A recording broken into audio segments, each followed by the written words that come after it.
তো good morning সবাইকে।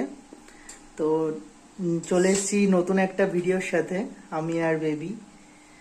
আজকে বেবি সকালবেলা আবারও ফ্রাইড রাইস করেছে। কেন করেছি বলো? তোমার তো কালকে খেয়ে ভালো লেগেছে? কালকে আমার ভালো লেগেছে বলে আজকে আবার করেছে আমার আর মার জন্য, ও খাবে। না। তো দেখতেই পাচ্ছ। আর এর সাথে আজকে চিকেন চাপ নেই, আজকে ডিম দিয়ে একটা খুব সুন্দর রেসিপি করেছে। তো রেসিপিটা আমি লাইভে দেখাচ্ছিলাম, তো তোমরা দেখবে রেসিপিটা। এখনো খাইনি, খেয়ে তোমাদেরকে বলবো কেমন হয়েছে। আর চলো ডিম রেসিপিটা দেখে দেখাচ্ছি তোমাদেরকে, চলো।